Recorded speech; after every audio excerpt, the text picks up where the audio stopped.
Welcome to week 9 of organization, leadership, and decision making.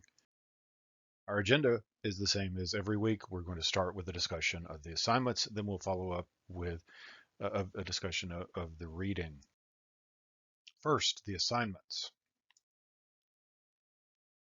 This week, we'll cover information about leadership styles within an organization. By the end of the week, you should be able to evaluate and identify leader traits and attributes that are most beneficial in implementing the best decisions in an organization.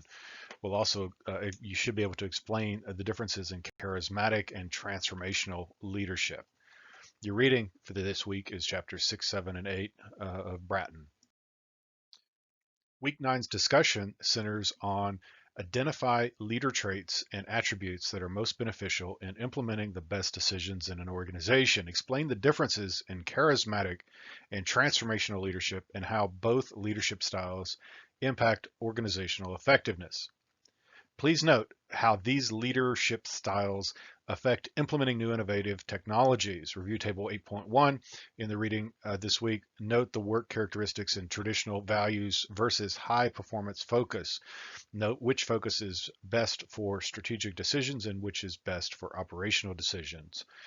Please explain. And then after you've done that, make sure that you do respond to two of your fellow students' posts in a substantial way. The things that are considered substantial are listed on the screen.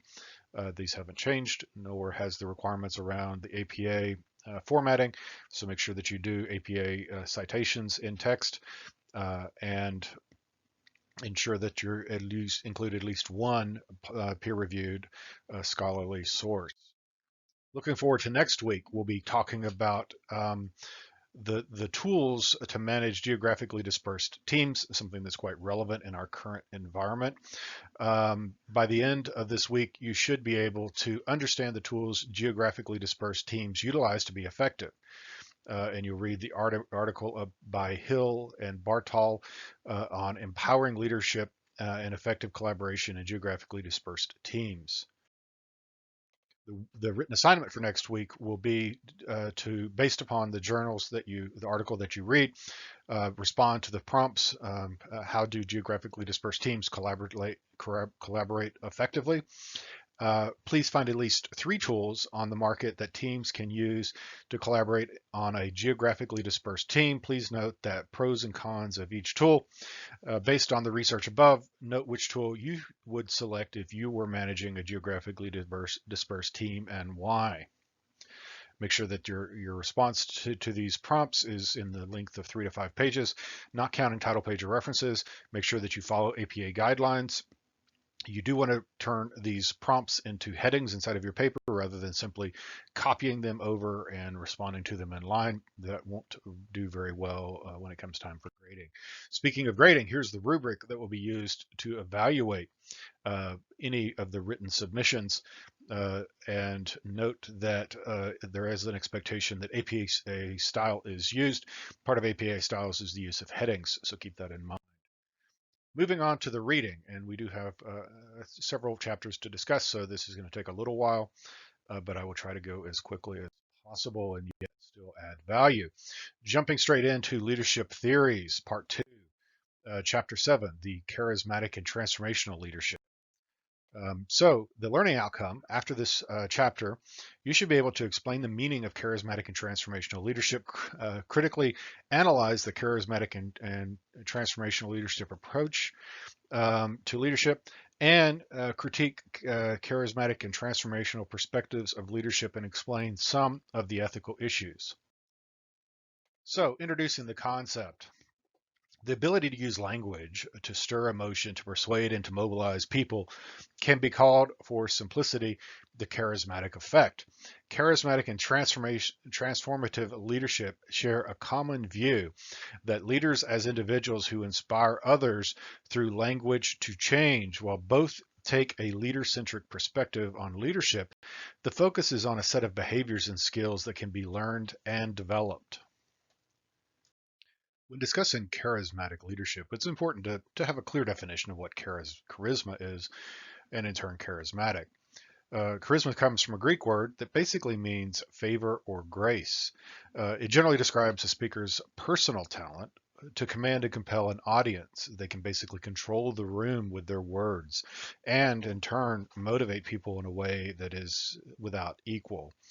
When charismatic organizational leaders put into words and communicate through conversation, they can reassure, inspire, and alter other people's perceptions of change. And there are lots of good examples of charismatic leaders. It is important to note here, therefore, that the power of persuasion may be less to do with the leader's personal qualities, but instead comes through the audience when the speech stirs their emotions and meets the needs of the hearers for a visible personification of their deeper emotions. So it's not just entirely the speaker's ability, but there's a dynamic of the audience that plays into it as well.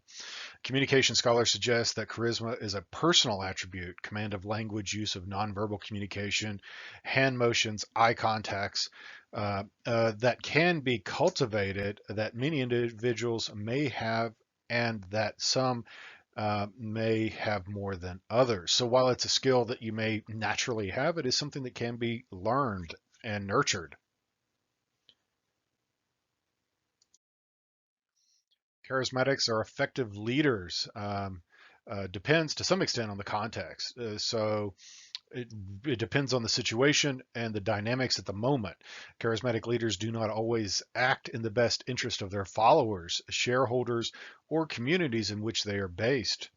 Weber also explained that charismatic power emerges as a quality conferred on a supernatural leader only during periods of extraordinary social crisis. House's reinterpretation of charisma identified the necessary persuasive competencies to influence people and, importantly, proposed that individual deference predictors of charismatic leaders might be empirically quantifiable, establishing the foundations for how charisma is studied today. This reconstruction also known as organizational charisma or nurtured charisma. House also argued that the charismatic effect is the emotional interaction between a leader and his or her followers.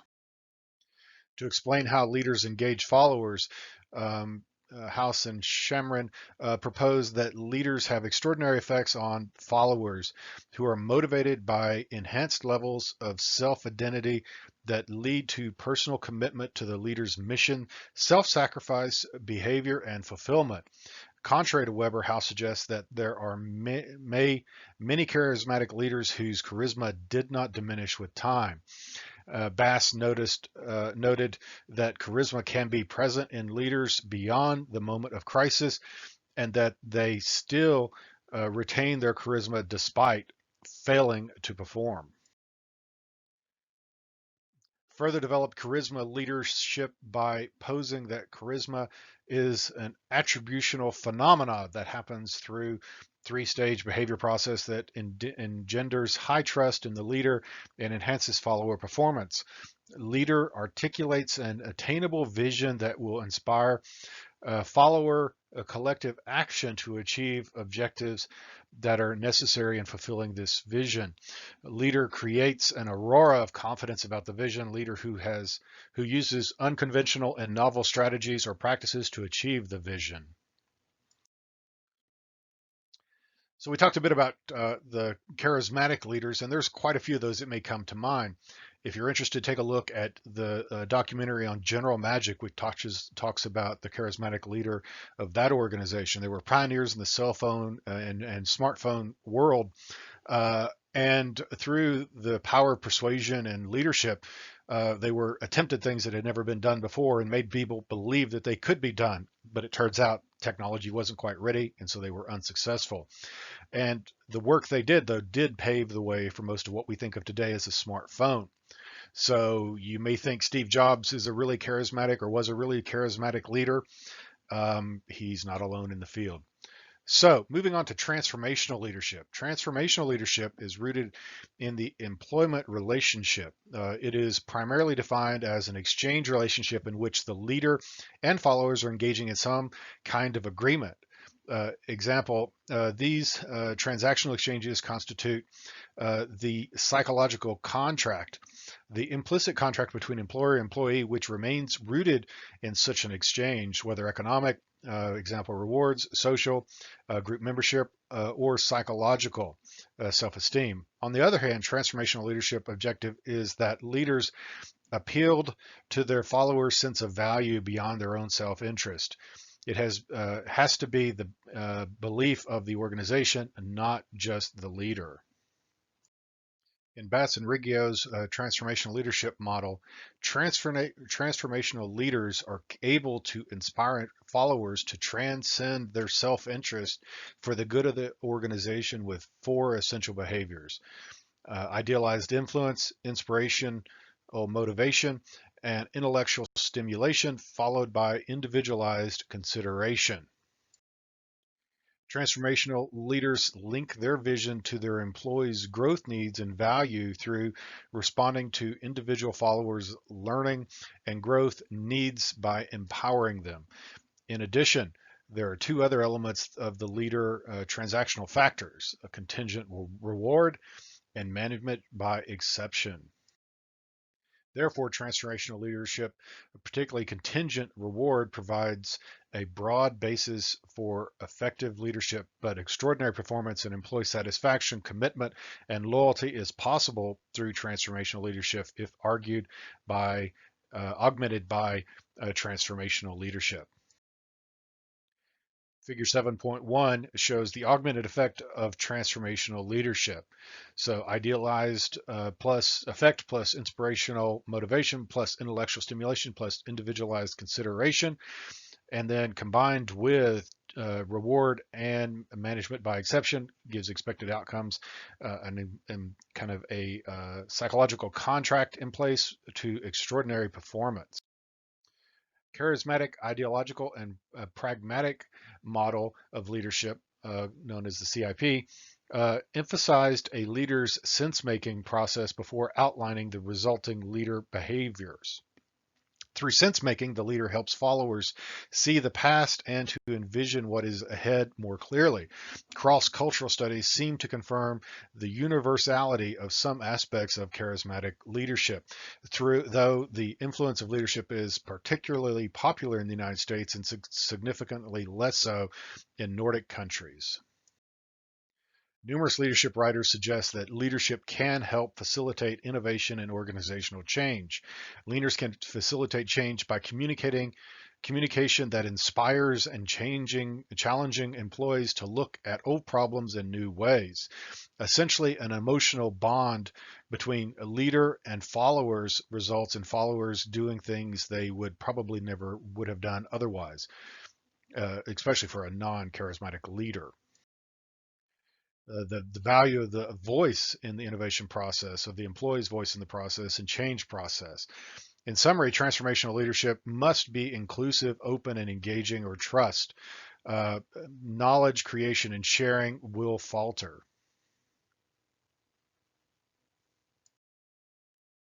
Authentic leadership is a recent theory and still in the process of defining itself. Nascent endeavors have framed authentic leadership around the developmental process. And in terms of a leader's self-awareness of work-related attributes, attitudes, and behaviors beyond what transformational leadership offers, authentic leaders know what values they believe in and act on those values.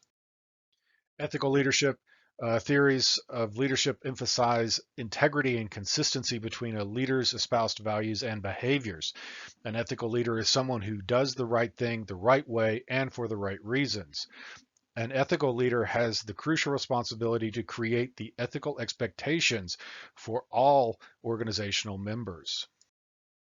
Servant leadership.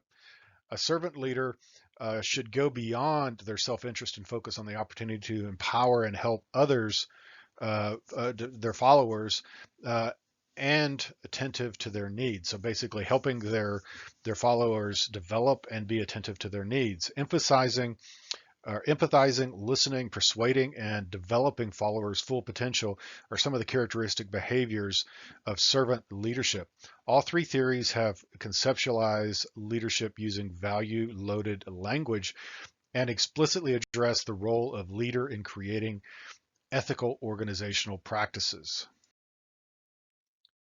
Transformational leadership treats leadership as a personality trait rather than a behavior or competency that people can learn.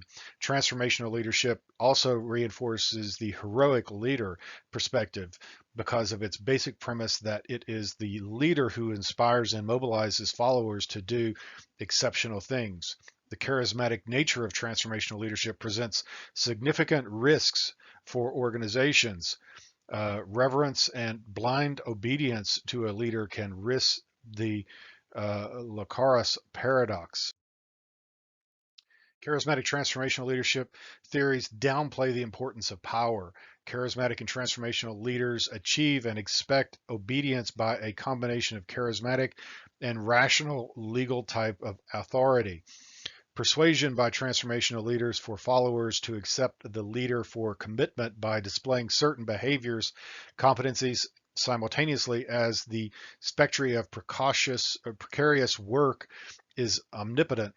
Uh, so, along an acceptance of increased insecurity in the employment relationship is arguably ethically deficient. Moving on to chapter 8, which centers on relational and distributed theories of leadership. After completing this chapter, you should be able to explain the nature of and the benefits of follower-centric approaches to understanding leader-follower relations and the leadership process. Understand positivity, uh, entity, and social constructionist perspectives on leadership relationships. Um, or on relational leadership. Explain how the dyadic and group relationships dynamics influence the leadership process. Critically discuss the competing views of what distributed leadership represents in an organization. Engage critically with important themes in team leadership. So, jumping into the introduction, follower-centric approaches cultivate the opinion that followers' self-concept, how we perceive ourselves through attributes, values, perceptions, emotions, directly influences the leader-follower relationship and effectiveness, which has given rise to relational and distributed leadership theories. Follower-centric theories explore leadership as an interdependent relationship that involves the leader and followers entwined in a socially constructed, purposeful relational process of influence. Distributed theories of leadership shift the focus away from leaders in hierarchical positions within the organization to view followers as reflective and proactive as leaders across the organization.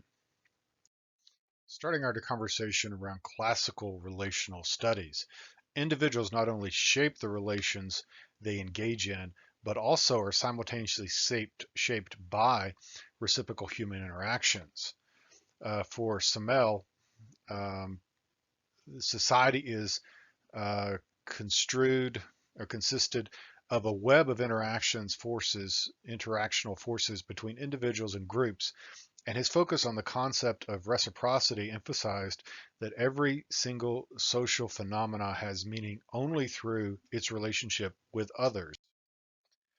Simmel investigated the influence of numbers upon human relationships, whereby the size of a group of um, influences how individuals interact with one another. In general, the larger the size of the group, the more its members can become dissimilar to each other and more independence and intellectual development can be taken. However, Simmel observed that individuals' interpersonal unity is based on the interactions and connections of many elements and determinants. This is figure 8.1, which shows that in a one relationship, it's the dyad is essentially two people being involved, the triad, three people or three relationships. And then as you go up to a quintet, um, you're looking at what, 5 different or 10 relationships because there's 5 people. So the incremental effect of group size on relationships, and that makes very much sense because you have a relationship with each individual person in the group. Mead analyzed in detail how the human self is created by social processes, emphasizing that the human mind developed thanks to cooperation and complex social relationships. He also wrote that we attempt to explain the conduct of the individual in terms of organized conduct of the social group rather than in terms of the conduct of the separate individuals belonging to it. Mead's theory of self incorporates the crucial condition of reflexiveness, the ability of unconsciously turn back the experience of the individual upon himself for the development of the human mind. Mead views the mind in terms of what it does, the role it plays in human interaction. He emphasized the significance of human intersubjectivity, a myriad of human interactions, individual self-reflection, and meaning that is modified through social interaction. The focus on dynamic leadership relationship between leaders and followers is in which influences is interactionally and dialectically achieved, leading to a reconfiguration of management processes and leadership development. Subsequently, the focus is extended onto the nature of the vertical interactions leaders engage in which each of their followers, because leadership effectiveness depends upon the ability of a leader to create high quality relationships with others in the organization, where leadership is always dependent upon the context. The context is established by positive symbiotic relationship. Relational leadership has been defined as a social influence process through which emergent coordination, example, evolving social order and change, in other words, new values, attributes, approaches, behaviors, and ideologies are constructed and produced. This definition proposed that a relational orientation to understand leadership starts not with an individual leader or follower, but with social interaction, and views leadership as relationally co-created. Ontology and relational leadership. Does social reality exist independently of our perception, and what passes for reality is what passes for reality merely a set of mental constructs? If we lean more to the first question, the more we move towards the positive position. This view maintains that there is such a thing as social reality, and it is the researcher's job to discover what that reality is. If we lean more to the second question, the more we move towards the social constructionist position, whereby the view is that there are no facts, only interpretations. Is social reality largely fixed, something that the individual and groups have to confront, but over which they have little or no control, akin to the weather?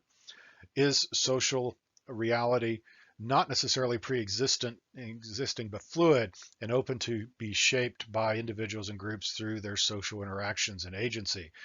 The same conclusion is reached here as the first set of questions asked. Whenever we take a look at figure 8.2, it's trying to provide a taxonomy of relational theories, the dyad group, constructionist, and positivist dimensions, and where things lie on those dimensions.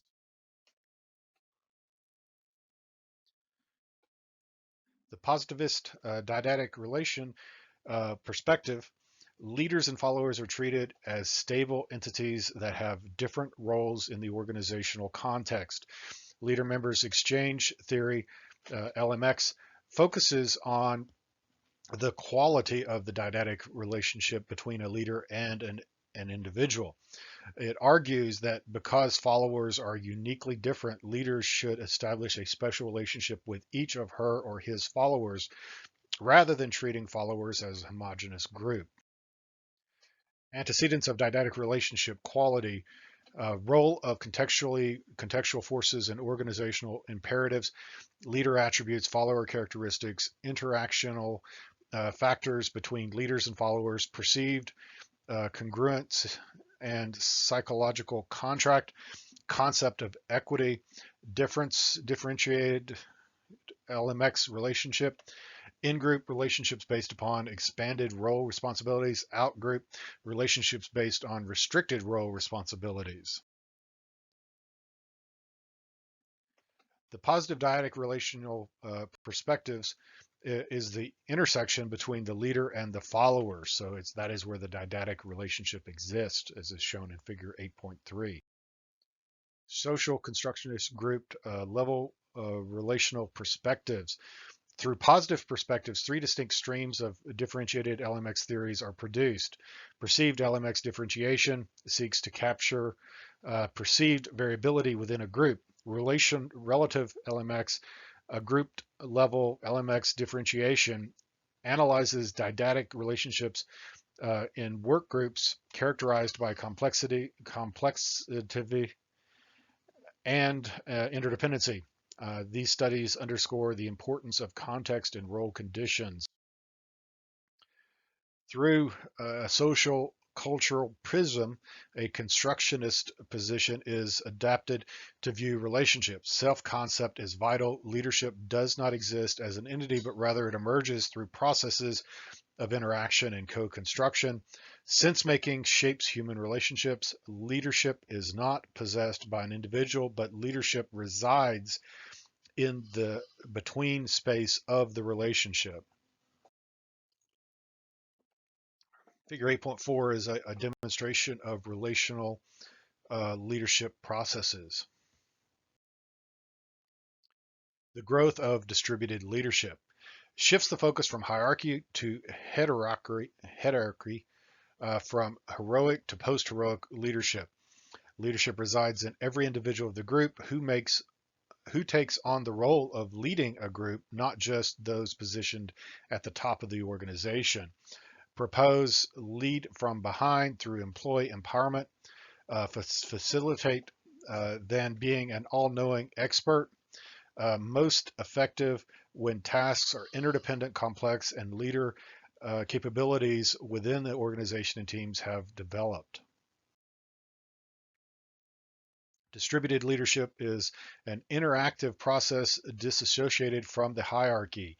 Self-management work teams, SMWT, movement proclaimed the need for redesigning organizations to allow members to undertake a wider range of tasks, including self-inspection, decision-making, and leadership abilities or responsibilities. Team leadership, any behavior that helps the team identify task-related or person-related problems and generate and implement in solutions.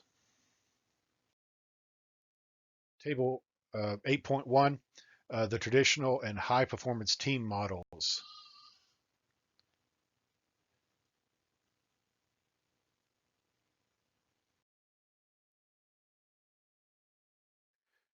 We move our conversation now to practicing distributed and shared leadership. Structural and work design. Structural design, the planning and implementing of a structural configuration of roles and models of operation, often displayed in an organizational chart. Job work design, the process of assigning tasks to a job, including the interdependency of those tasks to other jobs. Human resource management policies and practices, the core of this subject can assist the development of distributed teams leaderships. The role of appointed leaders, empowering employees is the key. Organizational culture and climate, a vital influence. And with that, we conclude this week's discussion. As always, if you have any questions, feel free to reach out to me. That's what I'm here for.